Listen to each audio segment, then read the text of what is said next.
Hey, it's Simon Lovell here from sunny San Diego. And if you are looking to start a pickleball coaching business, then look no further because I'm going to be covering 8 different areas that are going to be very important for you to understand so that you can get the success that you deserve in this amazing industry. So, one thing that I want to mention before I share these things is that I'm a firm believer that a lot of people can get caught up on certain steps. So as I go through these, make notes and also let me know in the comments around specific areas that you want more videos and more content on. Okay. First of all, let's talk about certification and equipment. So, of course, right, most likely you've already started to play pickleball. One of the things that you might not have is a certification. Now, in personal training, a lot of people won't be allowed into clubs if they don't have a certification. You don't need a certification to teach pickleball and be paid to provide your skill set. However, if you don't, then a couple of things won't happen.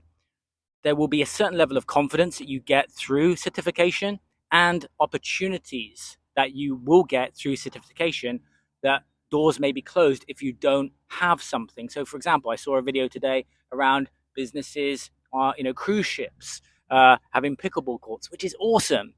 But for example, if that company says, in order to teach, you need to have a certification, then you're going to need to get that. Now, I'm not going to be covering all of the different certifications in this video.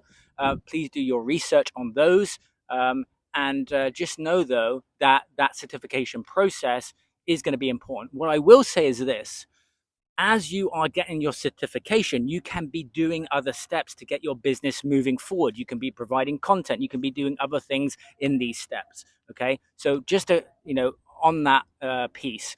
Now, when it comes to equipment, um, you know, you starting your business, depending on where you are financially, can be on a low budget or it can be on a higher budget. What I will say is that we tend to kind of go over the top because we're so excited to launch a business when really you need to have some basics down and you can build upon that. Now, of course, right now, you might say, well, I need to invest in a certain amount of balls for drills, but I don't need a machine, but, a ball machine, but then you could add that later on as you're starting to get revenue. So what I would say is, get going on the basics and really get good at being good with the basics and then starting to build on things and then getting really good with that. Because ultimately, to build a successful business in any industry, the most important thing is to be great at what you do and to care. One of the big things around the personal training industry is that personal trainers would be on their phone a lot. When I used to coach trainers, and I would often say that you need to pay attention. It's the small things, it's the care, it's the attention to detail that's going to be so important that gets people to come back to you. So while you could be going and getting the best paddles and the best balls and all of that, just understand that you don't need to, and you can start off. You can then generate some revenue, and then as you get some money in, then you can start to reinvest. Okay, number two, which is uh, starting off early doing sessions with friends. And again, one thing I'll talk about a lot on this channel, which is mindset and confidence. When you are starting to invite your friends and turning the corner from playing games to practicing drills with your friends, then that is going to start to build up your confidence as you're starting to see what works, what doesn't, them progressing, them saying, oh, that's really useful. Start to notice the small things, right? Noticing someone saying, for example, oh my God, that was so much fun. That was really useful. That helped me in my following games. Then you can start to make notes of the things that work and the things that don't, because part of growing a business and being successful is the process of optimization, looking at things and tweaking things and altering things so that then you can have a really streamlined business that's really successful. This actually brings me on to the next one, which is about documenting your journey. Now, in other videos that I'm going to do around social media content and other things, I'm going to be talking about getting on video, right? Starting to put yourself out there. As you are progressing and you're seeing the people that you're working with progressing, it's important to start to notice, for example, the things that you get excited about, the things that you learn, which then you can go and teach and talk about. Now, if right now you're camera shy, what I would encourage you to do is to start to record, but not put it out there. Because what that will do is build that muscle. Because when anyone starts out by doing content, it's, when I look back to the early videos of me doing content years ago, when I used to coach trainers, as an example, when I hear myself speak, it was very different from when I do now. And of course, there's always room to improve. But if you don't start, then you won't be able to master. Okay. And mastery comes from starting. So as more pickleball coaches, more instructors come out, what you will start to notice is that certain things become standard. Like, for example, now if you're looking for tips on pickleball on YouTube or on different channels, everyone's on video. However, how many of those are running businesses and not having gyms? So what I'm trying to say here is that the more coaches and instructors come out, basically what's going to happen is there's going to be a standard, and then that standard starts to rise with how people get better, improve, with different equipment and other things. So it's important to just start. Now, I will do other videos around mindset. And so if you, for example, have fear, if you are fearing judgment, if you're camera shy, if you, for example, have, imposter syndrome, we will be covering those things in different videos. But again, put into the comments so I can help you on those other parts. But the message really there is start to film, start to document, putting cameras up, filming different drills that you have, starting to get player reactions, stuff like that, because all of that's going to be useful for your marketing. The next one, which is going to be naming yourself and branding yourself. So how do you choose? You need to think about, are you going to look to sell your business in the future? If you're going to be an independent coach, typically most people are going to use their name. But for example, if you're thinking, do you know what, down the road, I might want to have a location, then you might want to start to think about a different name. But the easiest place to start is by using your name and branding with you. And then you can either, for example, use a website like 99 Designs as an example, or Canva is another example where you can start to put together logo ideas and stuff like that. Here's what I will say on branding and logos and that type of stuff. If you know that's not your wheelhouse, invest in it. Okay. If you know that that is not something that you enjoy, it's not something that you're skilled at, what you don't want to do is put something out that is substandard. And I have experience in branding, and so there is a lens that we have, a lens that we see, and a lens that other people experience. And so some people, sadly, they just don't have the lens for a quality brand. And so that's something that you should go into your circle for, or look out, at outsourcing someone to do that, so that when you get it back, it feels really good to you. Because here's the thing about branding and putting yourself out there: if you don't like it, you're not going to want to promote it. Okay. So make sure that when you do decide on that, that you really enjoy what you're putting out there, because if you can be behind it, then your brand is and business is going to build quicker. Next, of course, which is going to be pickleball marketing, which is just a whole massive area that can be very overwhelming. But when you start, there are some fundamentals, and I've actually done a video which I'll link to around the basics that you should have down. Okay. So for example, and I mentioned this in the video, around a Google listing, so that when people are looking for pickleball coaches in your area, you want to think about local marketing. For example, if you're doing YouTube videos, you're going to want to put your area in the title of the videos. But then there's also things like, flyers and other, bits and pieces. But when it comes to referrals, you're only going to get referrals if you have that initial, marketing that you're doing to get those initial clients. So how do you get those initial clients? Well, people need to know what you're doing. And so posting on social media, talking about not now just your love for pickleball, but the fact that you got your certification. For example, if you did a post saying, I just got certified and I'm looking for, 5 people to do free taster sessions with, most likely you'll get some comments. It's then up to you to take those comments into booked sessions. And if I can teach you one really important fundamental of marketing, especially when it comes to social media, which is people aren't always just going to do the work and be reaching out to you. saying like, oh, can I hire you? Oftentimes people are going to raise their hand, and it's up to you to lead them to what, needs to happen. A fine example is, so I used to coach not just personal trainers, but also, people like massage therapists. You go along and you get a session and it's like, oh, I'll see you next time. It's up to you to lead, right? If you feel like they need a certain amount of sessions in order to get to a certain goal that they have, then you'll put together a package. And I'll be covering pricing, positioning, and packages in other videos, which actually brings me on to the next one, which is around pricing. And I will do other sales videos, but just for this video, I want to get to the basics.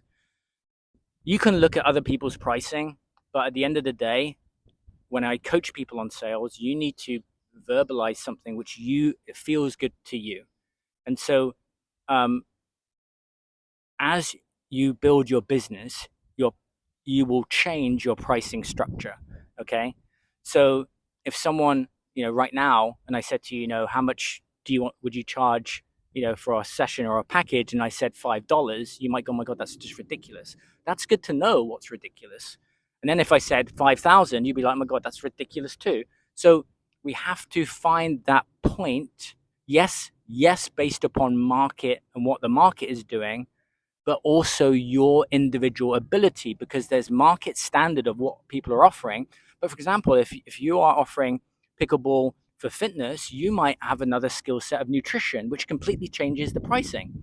So I don't like to get into standard pricing because I like to find out what are the skill sets of the person, right? So I have a lot of different skill sets because I've worked in different industries doing lots of different things. And so what I charge for my services is, a lot of the time radically different from what other people do in certain things that I do, right? So each individual is different. So when you've got these different areas of pickleball, people come into pickleball for fitness, for connection, for being and entering tournaments.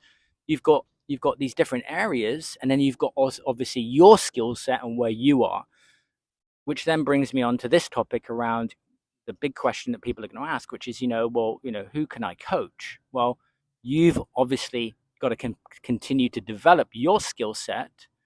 But for example, if you're at a certain level now, you're going to be able to, let's just say you put yourself at like a level 3, right? Well, of course, you're going to be able to coach people brand new to the game that just, they want to learn the rules and they want to get their basic shots and drills down. So depending on where you're at is going to obviously depend on what type of person you can coach, but it also depends on what your other skill sets might be. You might, I do coaching, right? So I do life coaching. I've coached executives. I've coached people on business. I've consulted. I've done lots of different things. You might, for example, be a hypnotherapist. You might have done other things in your career, and maybe you're doing this as a side gig now that you can bring into the business of pickleball. Okay, so we need to consider your life experience and the other things that you've done so that we can make you unique when it comes to your positioning, and also when it comes to niching, niching down. I'll do another video on that. If you've got questions on that, post into the comments. The next one, which is obviously networking and clubs.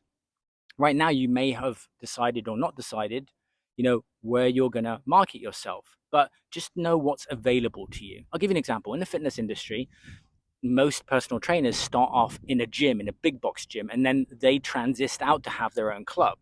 But there's also, for example, gymnastics clubs that personal trainers can go and work out of. So you may be thinking to yourself, well, I'm waiting for a new place to open up where I can go and position myself in there. But here where I am, there's residence location, which has a pickleball court within it. So what I want you to do is to think outside of the box of the other areas that you are not aware of that have pickleball courts, because there's what's listed on Google, but then there's also what's not listed on Google. And a good way to do that is to get into Facebook groups and find out where courts are, because there could be a great opportunity that you don't see right now that could be in an area, within a location, within a spa, within, I mentioned cruise ships earlier. We got to look at different areas where you could work out of. And of course, hotels, other locations. There's lots of opportunity to rent courts. I will also say that because the market's evolving, things are going to change on how people are structuring. So in the fitness industry, for example, uh, trainers have to rent space to be part of a club.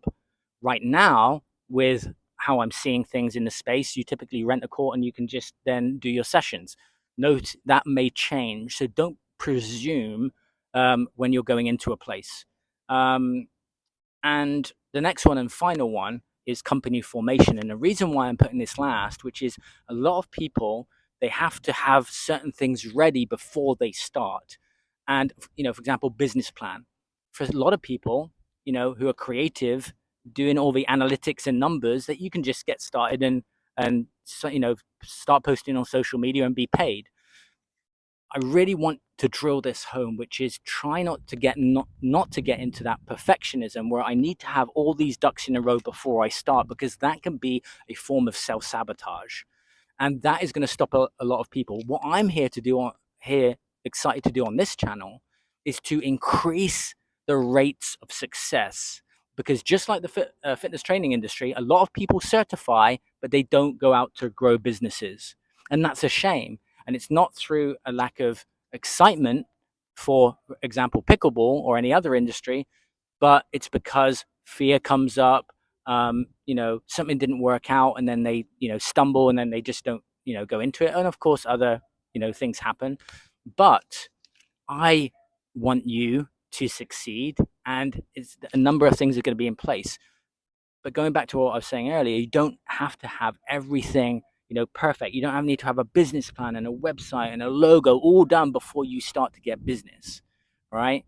Really, actually, business will come as soon as you get working with friends. Then you start to put stuff out on social, and you actually start to talk about what you do by adding value, not just by posting, flyers and stuff like that, which can work. But most of the time, if you're sharing your journey, sharing how you're progressing, and then for example, you start working with your friends, and then you're sharing videos of you coaching your friends, but people could see those as clients, right? All of these things are going to let people know that you are out here in the world, in your local area, as a pickleball coach, as an instructor, as someone that's actually active, helping people in the sport, wherever you are. So how do you know when you have a business? Well, a lot of people are going to give different answers to this, but the way that I look at it, in my experience with coaching a lot of people, which is having a business is not necessarily being paid yet, but it's the moment where you say, I'm ready to be paid. Because there's these lines, right? There's, I'm not ready yet, like I'm just going to work with friends. And then there's the point of, like, someone's come to me and said, can I hire you? And you're like, yes, okay, here's my credit card, and I'm ready to do this professionally, right? You're always gonna have that fear the first time, you get a paid client, but that work that you do prior to that is gonna help. So then when you're paid, you are in business. But there's a lot that comes after that, right? Because then it's about client experience. It's about, um, doing all of the things to keep your business going, depending on your goals, right? And your goals may be different from someone else. This may be a side hustle for you. It may be that you want this to be full time. Let me know in the comments, where are you now with your pickleball business? Where do you want it to be? And if you've got any other questions, let me know. Oh, and if you're not yet subscribed, hit that button, and I will see you in another video to help you grow your pickleball business. I'll see you soon.